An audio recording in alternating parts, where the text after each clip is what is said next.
15 millions de dollars. Ainsi s'élève le financement que la Banque mondiale met à la disposition des Comores.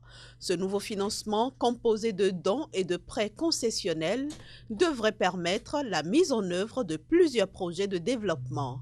Il s'agira d'améliorer les investissements dans les programmes de nutrition et de protection sociale afin de renforcer le développement du capital humain. Les fonds serviront également à soutenir le redressement du pays et la reconstruction des routes et des logements endommagés par le passage du cyclone Kenneth. La Banque mondiale espère également promouvoir le développement du secteur privé et des chaînes de valeur dans l'agriculture et le tourisme, stimuler la connectivité entre les îles, développer l'approvisionnement en énergie renouvelable et la finance numérique, tout en renforçant l'inclusion financière. Ces projets entrent dans le cadre de la mise en œuvre du plan Comores émergent pour la période 2020-2022. Il s'agit pour la Banque mondiale d'accompagner les efforts déployés par les Comores pour favoriser une croissance inclusive et durable.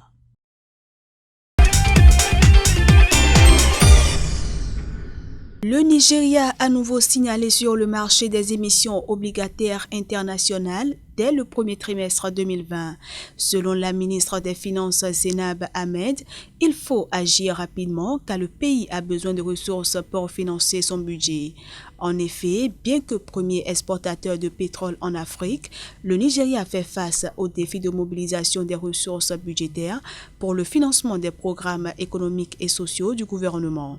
En plus de cela, la Banque centrale a pris une série de mesures excluant la participation des banques commerciales aux émissions de bons et obligations du Trésor nigérian sur le marché local des capitaux. En 2018, le géant de l'Afrique de l'Ouest avait sollicité le marché international des capitaux à hauteur de 10,8 milliards de dollars, mais s'est montré plus timide en 2019. Plusieurs facteurs devraient encourager les autorités d'Abuja à émettre des eurobonds en 2020.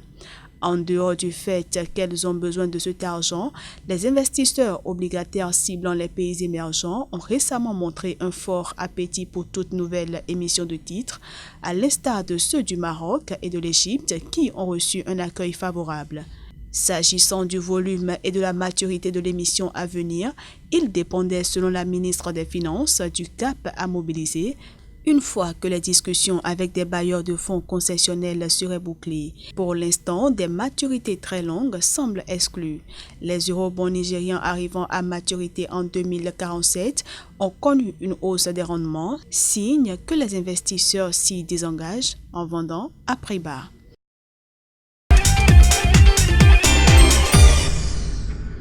Le déficit de financement à l'égard des PME des femmes d'Afrique pourrait être comblé dans les mois à venir. Ceci grâce à 3 banques qui ont signé un protocole d'accord avec la Banque africaine de développement et le Fonds africain de garantie. Le dit protocole, qui vise à formaliser l'engagement des parties prenantes, porte sur un montant de 300 millions de dollars, soit plus de 178 milliards de francs CFA. Il permettra aux femmes de pouvoir lancer des PME dans le domaine de l'agriculture, de l'élevage et autres services. L'objectif à terme est d'atteindre un fonds de 3 milliards de dollars, soit plus de 1700 milliards de francs CFA. Ainsi, les PME des femmes pourront bénéficier de beaucoup plus de prêts et d'expertise dans le domaine de l'assistance technique à travers une approche beaucoup plus soucieuse de l'égalité de genre. Le nouvel accord interbancaire induit aussi une garantie de partage des risques. L'engagement des gouvernements africains a également été sollicité pour promouvoir des lois incitatives afin de permettre aux femmes d'avoir accès au financement.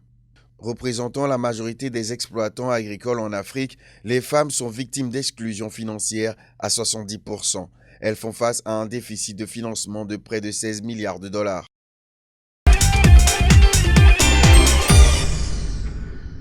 Le produit intérieur brut de l'Afrique du Sud a terminé le 3e trimestre 2019 dans le rouge.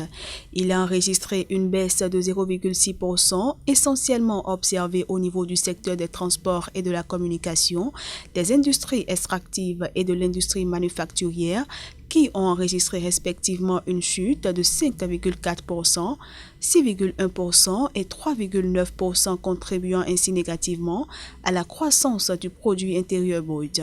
Cette contraction trimestrielle représente toutefois une progression de 0,1 du produit intérieur brut quand l'on compare les chiffres d'une année à l'autre. Dans le détail, c'est surtout la baisse de la production de charbon et de minerais de fer dans les mines, de métaux du groupe du platine qui a plombé le secteur des industries extractives. En revanche, les secteurs du commerce, de la restauration et de l'hébergement ont progressé de 2,6% et contribué pour 0,4 points de pourcentage à la croissance du produit intérieur brut.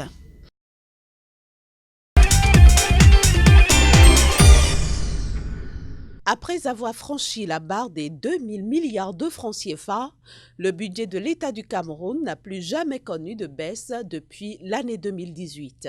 Cette enveloppe n'a cessé d'augmenter au fil des ans pour atteindre plus de 5000 milliards de francs CFA au cours de l'exercice 2019 au terme d'un collectif budgétaire décidé par le chef de l'État au mois de mai. Changement de donne pour l'année 2020. L'enveloppe budgétaire proposée par le gouvernement et actuellement en examen à l'Assemblée nationale s'élève à 4 951,7 milliards de francs CFA contre 5 212 milliards de francs CFA l'année dernière. En attendant son adoption par le Parlement, cette enveloppe correspond à une baisse de 260 milliards de francs CFA sur une période d'un an. Et c'est la première fois depuis au moins 10 ans que le budget de l'État est en baisse au Cameroun. La proportion de baisse est aussi l'une des plus importantes des 2 dernières décennies, ce qui, selon certains économistes, augure d'une année 2020 économiquement morose dans le pays. En effet, la croissance économique en 2020 ne devrait pas s'éloigner des 3,9% annoncés par le Fonds monétaire international pour le compte de l'année 2019. L'arrêt de la raffinerie publique Sonara, qui contraint le pays à l'importation massive des produits pétroliers finis, et les dépenses sécuritaires visant à restaurer la paix dans les régions de l'extrême nord, du nord-ouest et du sud-ouest, demeureront les moteurs de cette atonie de la croissance économique camerounaise en 2020. Aussi, malgré le rebond attendu dans le secteur pétrolier, le secteur non pétrolier ne devrait pas produire de performances extraordinaires à cause des tensions observées dans la trésorerie publique depuis au moins 2 ans.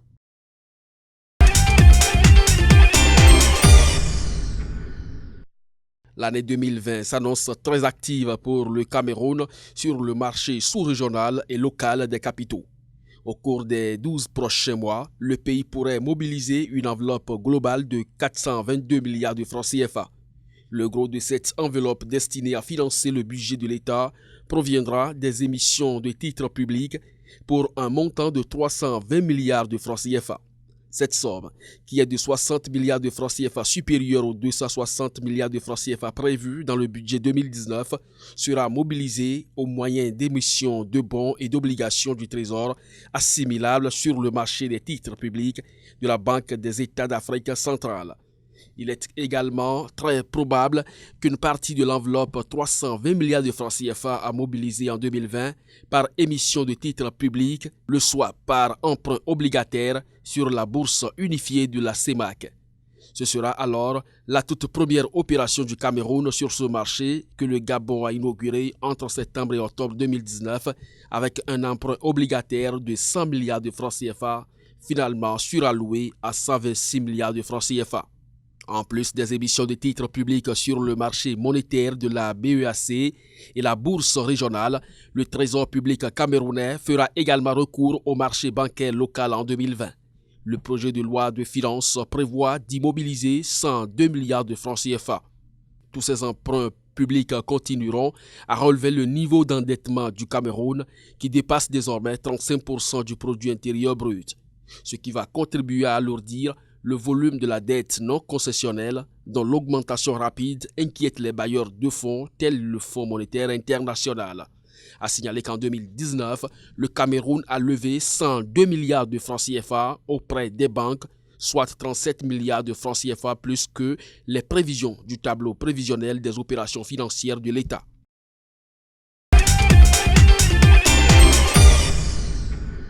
« 175 millions de dollars. Ainsi s'élève le financement que la Banque mondiale met à la disposition des Comores. Ce nouveau financement, composé de dons et de prêts concessionnels, devrait permettre la mise en œuvre de plusieurs projets de développement. Il s'agira d'améliorer les investissements dans les programmes de nutrition et de protection sociale afin de renforcer le développement du capital humain. Les fonds serviront également à soutenir le redressement du pays et la reconstruction des routes et des logements endommagés par le passage du cyclone Kenneth.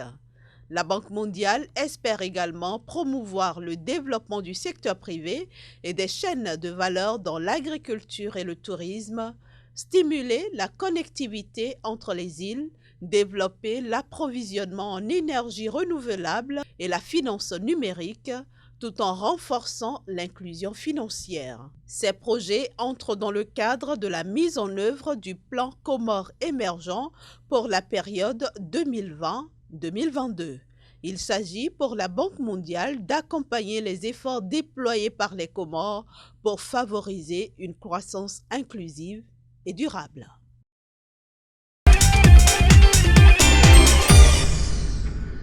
L'Éthiopie, bientôt une destination privilégiée des investissements dans le secteur minier, on pourrait répondre par l'affirmatif en considérant l'engouement des autorités éthiopiennes à concrétiser ce rêve.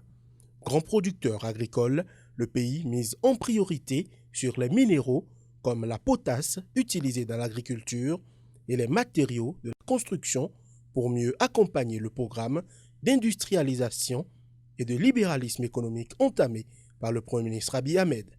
L'Éthiopie s'engage par ailleurs à supprimer les obstacles à l'investissement dans le secteur minier pour en faire un pilier de l'économie nationale. Ainsi, après avoir abaissé le taux d'imposition des sociétés minières de 35% à 25% et le taux de redevance sur les métaux précieux de 8% à 7%, le gouvernement d'Abiy Ahmed va accorder des facilités aux investissements dans des minerais susceptibles d'être utilisés dans le secteur agricole comme la potasse, génératrice d'engrais ou encore dans les minerais utilisés par le secteur des BTP. L'Éthiopie prévoit aussi de réviser d'ici août 2020 son code minier dont la première mouture devrait être connue d'ici mars 2020. L'objectif visé est de ramener la contribution du secteur minier au PIB à 10% d'ici à 2030 contre 3% actuellement.